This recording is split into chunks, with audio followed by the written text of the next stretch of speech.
बिस्मिल्लाहिर्रहमानिर्रहीम, अस्सलाम वालेकुम। मैं गौहर भट्ट सियासत के प्लेटफार्म से आपकी खिदमत में हाजिर हूँ। तारकीन वतन को जो वोटिंग का हक़ देने का बड़ा एक शोर गोगा है, बल्कि उस शोर गोगा में एक और चीज़ जो है वो सामने आ गई है, और वो चीज़ जो है वो मुस्लिम लीग नून के सदर शहबाज शरीफ साहब ने किया है कि जनाब उनको आप पार्लियामेंट में नुमाइंदगी दे दें मखसूस नशिस्तों पर, जैसे कि अक़लियतों को दी जाती है, जैसे ख़वातीन को दी जाती है, जैसे कि जो है वो मतलब आप मखसूस तबकात हैं उनको देते हैं, तो उस तरह से उनको भी एक नुमाइंदगी जो है वो आप दे दें। और उन्होंने इस हवाले से कहा कि कौमी असम्बली में 5 से 7 नशिस्तें दे दें, या जो है वो सेनेट में साथ ही साथ सेनेट में 2 नशिस्तें जो हैं उनकी मखसूस कर दें। ये एक फार्मूला उन्होंने पेश किया है। पाकिस्तान पीपल्स पार्टी के जो रहनुमा हैं उनसे मेरी बात हुई है कि जनाब आपका इस पर क्या व्यू है, तो उन्होंने कहा कि जी हम ये कहते हैं कि पाकिस्तान से बाहर उनके हलके बना दें और वहाँ से वो इलेक्शन का टेस्ट करें, और उसके बाद वोट भी वहीं पे डाल लें, इलेक्शन का टेस्ट करें, उसके बाद आगे पार्लियामेंट में बैठ जाएँ।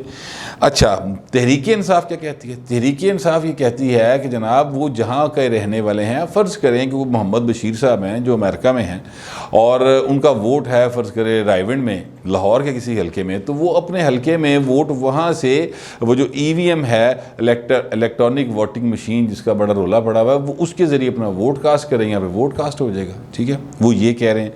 अच्छा, अब ये जो EVM है ये एक फ़्रॉड का एक बाकायदा एक जदीद शक्ल है, इसको बाकायदा तौर पर यानी एक मैनेज करके फ़्रॉड करने की, इलेक्शन रीक करने की कोशिश है, ये मेरा ख्याल है। हो सकता है मुस्तकबिल में कोई ऐसी चीज़ आ जाए कि मेरा ख्याल गलत साबित हो जाए, लेकिन फ़िलहाल मेरा ख्याल है कि तहरीक इंसाफ जो है वो इस मामले में सिर्फ़ और सिर्फ दाल आड़ दे चक्कर से, इसके अलावा इसका कोई चक्कर नहीं है। लेकिन ये जो 2 पार्टियाँ हैं, ये जो पीपल्स पार्टी है और ये जो नून लीग है, ये जो करना चाह रही है, ये तो तहरीक इंसाफ से भी 4 गुना हाथ आगे चलेंगे।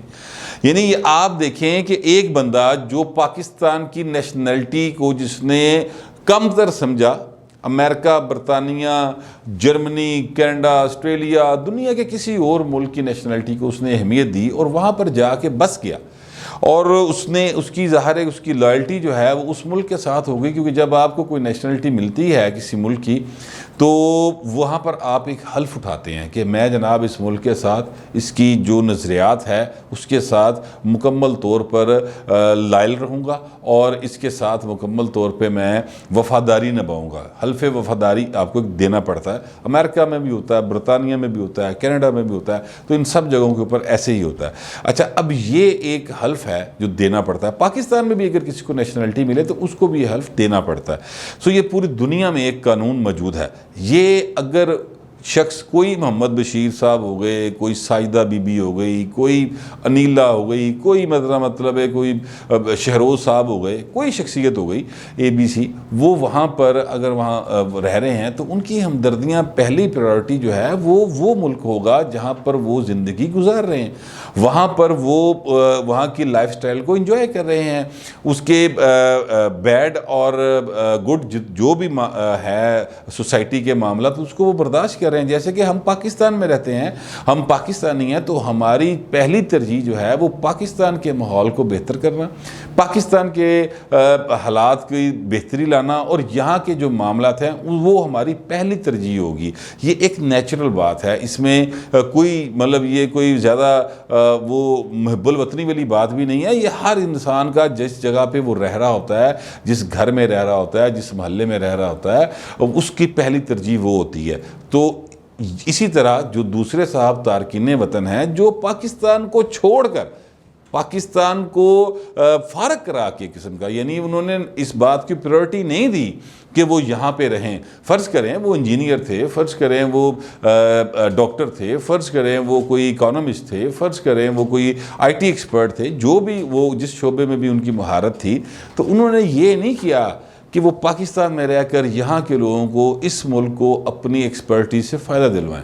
उन्होंने ये किया कि नहीं, मैंने बहुते पैसे लब दे तो मैं अमेरिका चला जाना, मैं ऑस्ट्रेलिया टूर जाना, मैं कनाडा चला जाता हूँ। वहाँ पर जाकर उन्होंने नेशनलिटीज़ ली और उन मुल्कों के साथ अपनी हमदर्दियाँ, अपनी वफ़ा जो है वो अब निभा रहे हैं।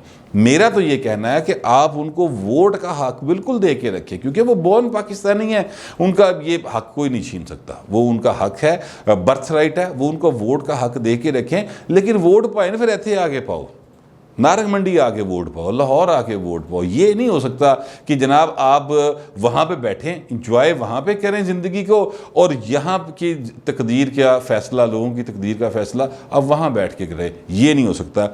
मैं तो पीटीआई के इस फार्मूले के ही ख़िलाफ़ था, लेकिन ये जो मुस्लिम लीग नून है और पीपल्स पार्टी है, ये तो पीटीआई से भी काफ़ी आगे जाके बात कर रहे हैं। ये तो ये कह रहे हैं कि उनको आप नेशनल असेंबली में लेके आए, उनको सेनेट में लेके आए।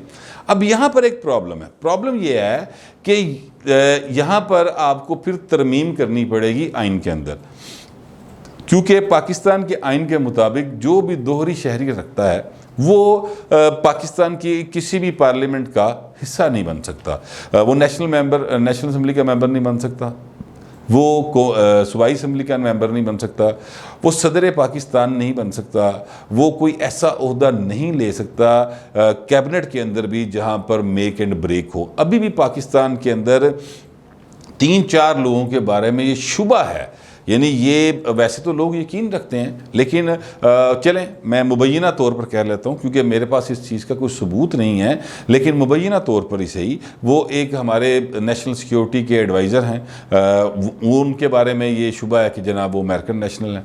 इसी तरह से नदीम बाबर साहब थे पहले, उनके बारे में कहा जाता था कि वो अमेरिकन नेशनल हैं। ये जो शहबाज गिल साहब हैं, इनके बारे में कहा जाता है कि वो अमेरिकन नेशनल हैं। इसी तरह जो हैं अपना बैरिस्टर शहजाद अकबर साहब, उनके बारे में कहा जाता है कि वो कैनेडियन नेशनल हैं। ये इस तरह के जो लोग हैं, इनके बारे में ये एक आम तासुर मौजूद है। लेकिन आइन के तहत कैबिनेट का मेंबर कोई ऐसा शख्स नहीं हो सकता जहां पर जिसके पास दोहरी शहरियत हो, ना वो कोई ऐसे ओहदे पर आ सकता है। यानी मैं सियासी ओहदों की बात कर रहा हूँ। वैसे तो होना तो ये चाहिए कि जो बंदा दूसरे मुल्क की शहरियत ले ले, उसको पाकिस्तान की सरकारी मुलाजमत पे भी नहीं आना चाहिए किसी ऐसी जगह के ऊपर जहाँ पर वो मेक एंड ब्रेक की पोजीशन में हो, जहाँ पर अहम फैसले हो सकते हैं, जहाँ पर लोगों की ज़िंदगियाँ और सिक्योरिटी के मामलात हों, वहाँ पर उनको भी नहीं होना चाहिए। लेकिन ऐसा हुआ है, और अभी भी ऐसे बहुत सारे सेक्रेटरीज़ हैं जिन्होंने अपने बच्चे कनाडा में रखे हुए हैं और वहाँ पर की नेशनलिटी लेके या वहाँ का स्टेटस लेके, लिविंग स्टेटस लेके वहाँ का, तो वो पाकिस्तान में यहाँ पर जॉब कंप्लीट कर रहे हैं। जैसे यहाँ से रिटायरमेंट होगी या कोई मतलब ततीवा आन लग दी है, वो छुट्टी लिख देने तो टुर जाते हैं। इसकी बड़ी वाज़े मिसालें हैं हमारे पास। ये लाहौर के डीआईजी ऑपरेशंस रहे हैं, उनका नाम मेरे जहन से डॉक्टर साहब थे, मेरे जहन से उनका नाम स्लिप हो गया, वो कनाडा में बैठे हुए हैं, वहाँ बैठे हुए हैं। यहाँ पे सीसीपीओ एक साहब रहे हैं, वो भी कनाडा में बैठे हुए हैं। तो ये सारी जो सूरत हाल है, इसमें वो क्या हुआ, उन्होंने अच्छा किया काम, उन्होंने बुरा काम किया, उन्होंने अपनी टर्म्स भी पूरी नहीं की। वो शहबाज शरीफ साहब के दाएं बाएं थे, उनके कहने पे सारे काम करते थे। उनको खतरा था कि इमरान खान आएगा तो सानू मतलब कितने लम्हे ना पा ले, लिहाजा वो जैसे ही यहाँ पर हुआ उन्होंने एक छुट्टी की दरख्वास्त लिखी और उसके बाद वो चले गए। अच्छा, अब वो मैं कहना ये चाहता हूँ कि जब आप मेंबर नेशनल असेंबली किसी को बना लेंगे तो आपको पहले तो तरमीम करनी पड़ेगी इनके अंदर, ठीक है।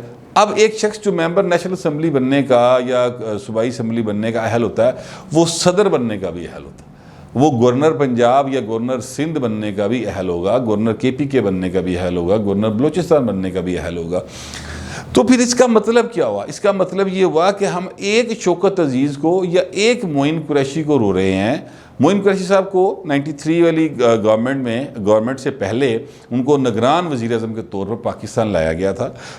वो अब दुनिया में नहीं रहे बाहर, तो वो पाकिस्तानी नेशनल नहीं थे, ठीक है। वो आए यहाँ पे, इंतखाबात करवाए, जो भी रिज़ल्ट उनके दिल में था या जो वो कार्रवाई डाल सकते थे वो डाल के बैग चुक के टुर पे। उनको अपनी वालदा की कब्र का भी नीलम था। वो शेर रशीद साहब फरमाते हैं अक्सर कि जनाब मैंने डीएसपी से कहा कि किसी भी कब्र दूँ सीधा पदरा करके उसकी माँ का ना पूछो तो तख्ती ला के फातिहा करवा दे, अल्लाह ला खैरी से अल्लाह, तस्वीर उतरनी है, बाकी बात वही होनी है। तो फिर वो कहते हैं कि डीएसपी ने ऐसे ही किया। अच्छा, अब इसी तरह शौकत अजीज़ साहब, शौकत अजीज साहब जी हैं वो सिटी बैंक से निकले। उन्होंने उससे पहले वर्ल्ड बैंक में काम करते रहे। वो परवेज़ मुशर्रफ साहब के एजेंडे को मज़ीद बढ़ाने के लिए पाकिस्तान आए।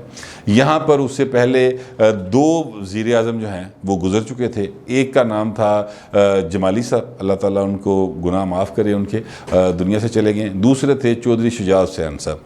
चौधरी शुजा हुसैन साहब जो है ना वो मतलब हलाला वज़ीर आज़म थे। मतलब कहने का ये है कि उनको सिर्फ इसलिए 3 माह के लिए वज़ीर आज़म बनाया गया था क्योंकि तब तक शौकत अजीज़ साहब जो हैं वो मेंबर नेशनल असेंबली नहीं थे। उनके लिए ख़ास तौर पर अटक से एक सीट खाली करवाई गई और वहाँ पर जाकर शौकत अजीज़ साहब को इलेक्शन कंटेस्ट करवाया गया। मलक रियाज के पैसे से उन्होंने उस इलेक्शन को कंटेस्ट किया और उसको फिर धौंस धांधली के साथ जीता। जीत के वो आए और फिर वो वज़ीर आज़म पाकिस्तान बने और फिर ये इस मुल्क के अंदर तकरीबन 3 साल वो वज़ीर आज़म पाकिस्तान रहे। जैसे ही उनकी टर्म कंप्लीट हुई, वो भाई ने चुप करके अपना ब्रीफ केस चुकिया, बैग फड़िया बाहर। उसके बाद कभी उन्होंने पाकिस्तान का रुख मेरे नॉलेज में तो नहीं है, या कम अज़ कम वो ऐसा नहीं हुआ कि मीडिया की नज़र में आए हों कि वो पाकिस्तान कभी आए। तो अगर आप ये 5 नशिस्तें शहबाज शरीफ साहब और 2 नशिस्तें सेनेट के अंदर आप दे देंगे तो आप पाकिस्तान को कहाँ लेकर जाना चाहते हैं? आप तो 22 करोड़ इंसानों को भेड़ बकरियों की तरह गिरवी रखने का प्लान बना रहे हैं यार। माजरत के साथ पीपल्स पार्टी और नून लीग का तो ये प्लान है और तहरीक इंसाफ का भी इससे मुख्तलिफ प्लान नहीं है। लेकिन उनका जो फार्मूला है वो इनसे थोड़ा सा कम खतरनाक है। खतरनाक वो भी है लेकिन इनसे थोड़ा सा कम खतरनाक है। ये जो सारी सूरत हाल बनी हुई है, मैं तो बहुत इस पर आज शहबाज शरीफ साहब की स्टेटमेंट आई और उन्होंने कहा जी मैंने नवा फार्मूला दे दिया। यार शहबाज शरीफ साहब, मैं तो आपको बड़ा समझदार आदमी समझता था। ये जो तरीक़ेकार आपने इख्तियार किया है ये तो बहुत गलत है। अब सवाल ये है कि शहबाज शरीफ साहब ऐसा क्यों चाहते हैं या पीपल्स पार्टी ऐसा क्यों चाहती है? जवाब ये है कि इन दोनों जमातों को इस बात का यकीन है कि चूँकि इमरान खान के सर पे ये एक भूत सवार है और उसको इशारा है इस्टेब्लिशमेंट का। ये उनका ख्याल है, मेरा ख्याल नहीं है।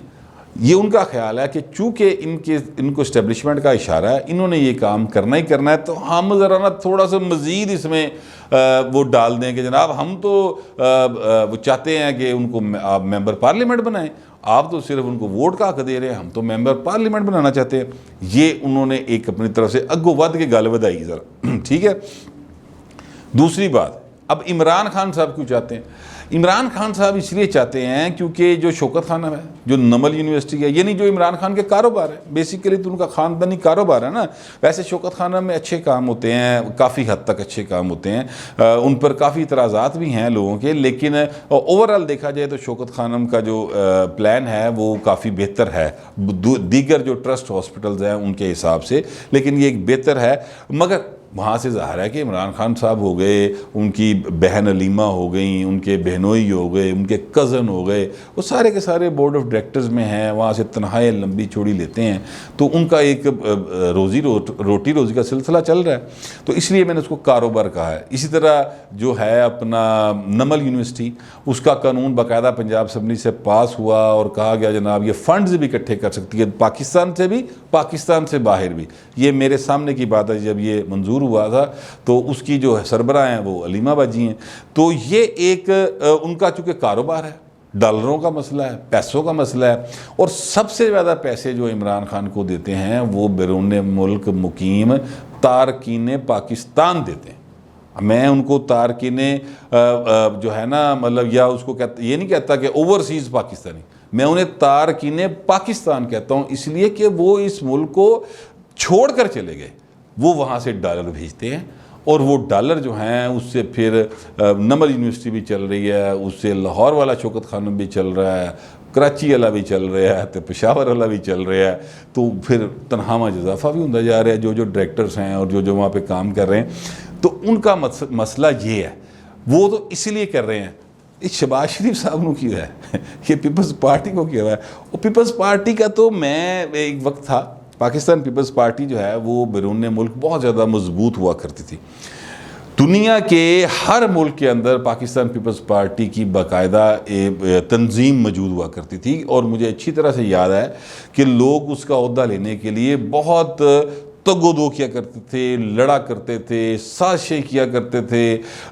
अल्लाह गरीक रहमत करे, जहांगीर बदर साहब जो हैं वो बैरून मुल्क मुकीम ओवरसीज़ पाकिस्तानी जो पीपल्स पार्टी थी उनके ओवरऑल सदर भी थे, तो उन्होंने मतलब बहुत सारा माशाल्लाह वो तो फ़ायदा भी चुका, बड़े दौरे शोरे किए, चले वो दुनिया में नहीं रहे, क्या बताना है।